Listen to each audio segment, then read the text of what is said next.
That's all I'm doing. I'm taking debt, and I make money off of debt. And the second thing I had to learn was learn how to sell. So that's why I recommend Donald Trump and I recommend network marketing, is because, you know, entrepreneurs got to sell. That's all I'm doing all day long is selling. So let me talk to you about debt and how I look at things. Next door to me is a property. The guy wants $10 million for it, and in half an hour he will probably sign the deal for it. So most guys would say, well, that's terrible. That's $10 million worth of debt. But what they don't see is the property pumps $1 million profit a year. Now, why wouldn't I get into debt at $10 million to make $1 million a year? You know, to me, that's common sense. But the average person, because they've been so brainwashed, they don't see, all they see is the debt. They don't see the opportunity. I get $1 million a year to be $10 million in debt, plus I pay no taxes on it. $1 million tax-free a year. That's not big money, you know, about $100,000 a month. But it's money. So I see debt as, well, I'm going to get rich. The average person is looking for the bigger house. Oh, I want a nice house. You know, the pro football stars, they buy a big house, they buy their mother a house. And they wonder why when they go bankrupt at the end of 5 years, because they bought houses. They didn't buy investment property. It's funny. But if you can't see the opportunity, you can't see it. I'll take $10 million of debt every day to make $1 million a year. That's net. All day long. The guy's going to give me the property because I'm going to give him $10 million of debt. We're in our final moments here of the interview. I want to ask you also just to briefly cover the cash flow quadrant. I think it's really vital that people at least hear this from you.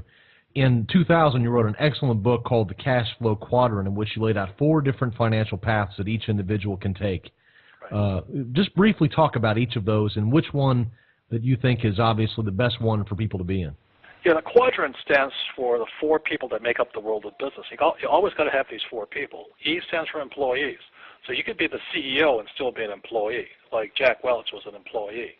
The founder of the company of General Electric was Thomas Edison, but Welch is an employee. S stands for self-employed, small business, especially like a doctor or a lawyer or a guy who owns one restaurant. Big business is B, 500 employees or more. That's T.S. Ford's definition of a business owner, 500 employees or more. And I stands for investor. Now the difference between the I and people who invest and the investor is the investor is the one who's receiving the money. So there's people who invest, but they're not the investor.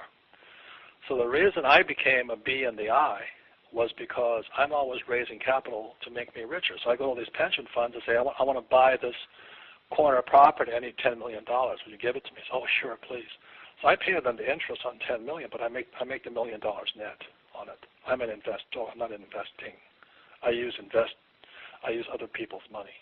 So there are 4 different people, 4 different mindsets. And the reason I say if you want to be rich and happy, don't go to school is because when you go to school, they teach you that the world is risky, you should play it safe, you should buy a house, invest for the long term, live below your means. I mean, who wants to live below your means and cut up your credit cards? I mean, how do you survive by cutting up your credit cards? And the reason they do that is because they're run by the NEA, National Extortion Association of America, the teachers' unions. And they're the biggest contributors to the DNC, the Democratic National Committee. I'm not against them. Like I said, that's where I get my money from. I'm just saying we should give kids a choice to train people to be capitalists also. We're already trained to be communists or socialists. Train them to be capitalists also. Train them to be entrepreneurs. Teach them about taxes and debt. Teach them why the tax laws are written for the rich, not for the working class. That would be an education. Then the kids can sit there and go, I want to make some different, I want to take a different path than following my mom and dad. And that's what happened for me. As in '73 when I came back from Vietnam. When my poor dad said, go back to school, get my PhD, and get a job with the government, I said, I'm going to listen to my rich dad, become a capitalist. So that's all it is. Education gives people choices. You mentioned in your books that the investor, that I in the quadrant, is actually the lowest tax levels as well. 0 tax. As long as you use other people's money. If you use your money, you pay high taxes. It's really funny. These 401ks, I mean, God bless them, because that's where I got my money from. and I pay no tax, they pay tax. There's something stupid about that. Robert, where do you see gold and silver heading over the next 12 to 24 months? Well, I only buy gold, and I've been buying gold and silver since 1972, so I was in Vietnam when I saw that happening. But I don't really care. I just rather have gold and silver than dollars. That's all I know. So I make so much cash that sometimes I get caught. I don't have an investment to move to. So if I get caught with excess cash, I just put it in gold and silver. The reason I don't like gold and silver is the taxes are too high on it, 28%. So I kind of stay away from it. I'm trying to move into debt all the time. But to answer your question, I think that in the next few years you're going to see gold and silver, probably gold at 7,000 and silver maybe at 6,000. $6,000 silver? Yeah. Because for the first time in history, if you understand history, there's more gold than silver on planet Earth. Gold is a precious metal that's hoarded, and silver is an industrial metal. So silver is being consumed every day, gold isn't. So for the first time in history, there's more gold on planet Earth than silver, and silver is being depleted. So that's why I've been saying to everybody, buy silver. You know, I've been buying silver at about $2. I also own a silver mine and a gold mine and a copper mine and an oil field. I like commodities. You're actually in the business. You're actually a miner. Yes. But so I say for the average person, you know, if you don't know how to use debt, I mean, if you're going to use debt, take a real estate course and, you know, study it, become a student of debt. But if you don't want to do that, rather than save money, I always say, you know, buy silver today. Silver is at 26, 27. You know, you should have bought it at 3, but that's hindsight. I still think it's going to keep going up. I think the dollar is toast. I'm really bidding against the dollar. If you think Mr. Obama and Mr. Bernanke can save the dollar, then save dollars. But if you don't have much faith in your government and the Federal Reserve, then save gold and silver. So I just hold my wealth in precious metals. Final question, Robert, on real estate. We've been through a massive subprime crisis in 2007, 2008. And, of course, now we're still having a lot of fallout. There's a lot of uncertainty about the U.S. real estate market. What's your macro view telling you, you know, your experience in real estate? You're obviously buying and acquiring because you're finding deals. But for the average investor out there who doesn't have a whole lot of training, is this a dangerous time to be getting into real estate? Well, is brain surgery dangerous? You know what I mean? You've got to take classes. I mean, I take classes constantly. I'm always in real estate classes. I'm always in business classes. So I took, you know, back in 1973, I took a 3-day course, cost me $385. Today, probably about $5,000. But that $385 course for 3 days has made me a multimillionaire over and over and over again. You see, the dollar is debt. It's not real estate. It's debt. You know, can you take debt and make money out of it? Most people can't. So when you don't take a real estate course, what are you doing to yourself? And you look at what's going to happen. The population right now in the U.S. is about 330 million. It's expected to go to 400 million in a few years. They all have to have some place to live, or they'll live on the street, you know. So all of my properties, like Donald Trump is extremely high-end. I'm in workforce housing. I invest in places where Texas and Oklahoma specifically, because that's where the oil jobs are. Coincidentally, that's where my oil fields are too. So I provide the oil rigs, and then my workers stay in my apartments. So real estate is basically debt and jobs. And as long as the populations keep increasing, I'm doing better and better and better. And people can't afford their houses because they can't get financing today. Many of them are moving into my lower rent income houses. So my vacancies are actually really low today, about 96% occupied. And then on top of that, interest rates were at 7%. Now they're down to 5%. You think I'm taking 2 points, 2 percentage points on probably $100 million? You know how much that's worth to me? Plus, I don't pay tax on it.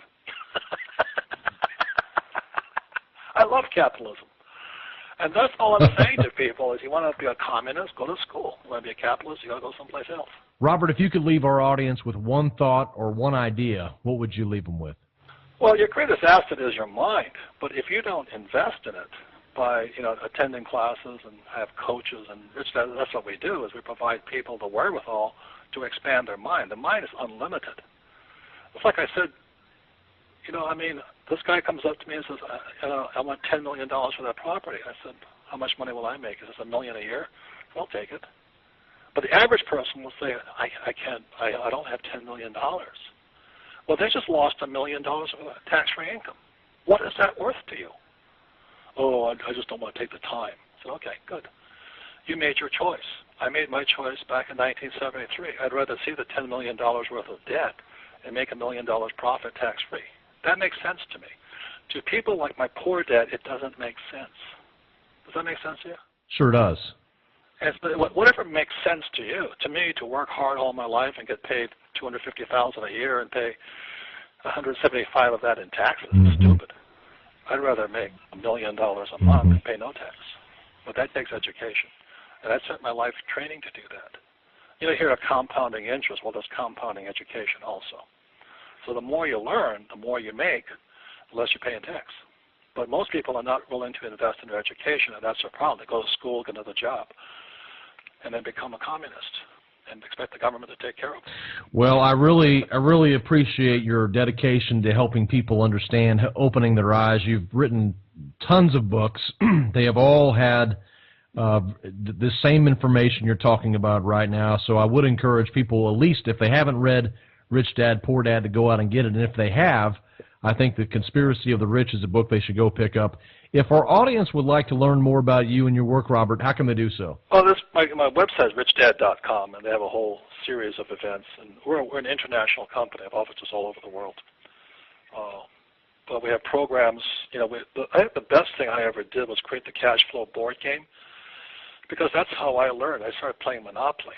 And, you know, the game Monopoly, 4 greenhouses, 1 red hotel, that's all I needed to know.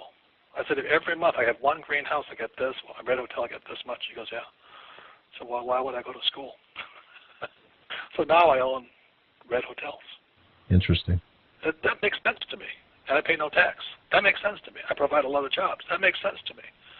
But to be worried about losing my job doesn't make sense to me. Be worried about my retirement doesn't make sense to me. Trying to live below my means doesn't make sense to me.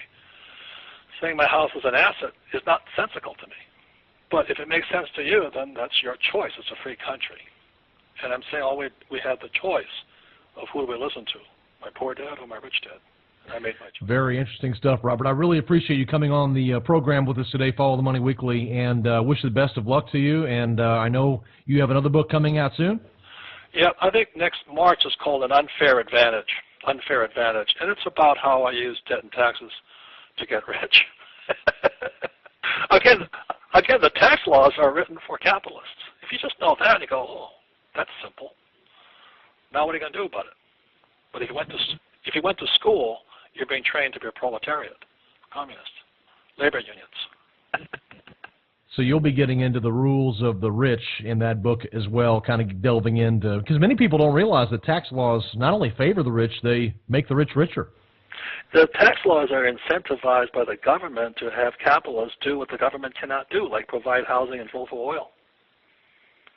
I drill for oil, I strike oil, and I get, I get a 28% return. I put, let's say, $100,000 into an oil project. I get a $28,000 return on my money day one. So that's why when I look at gold and silver, I'm taxed at 28%. Why would I do that? So the moment I drill for oil, I got 28% return. And my friends call me up, I get a 12% return. I said, well, you're short 16%. Wow. So that's what Unfair Advantage is about, is you understand tax law is written for capitalists. If you want to be a communist or a socialist, go to school. I don't want to be one of those. It's a choice, My sister's a Buddhist. She wants to be a Buddhist. That's fine. I don't care. You want to be a Catholic? Be a Catholic. But don't be a stupid one. That's all I'm saying. All right. Well, my guest has been Robert Kiyosaki. The book, Rich Dad's Conspiracy of the Rich, available in all bookstores, on the web at richdad.com. Robert, it's been an absolute honor. Thank you so much for your time, my friend. Oh, thank you. Great interview. Appreciate it.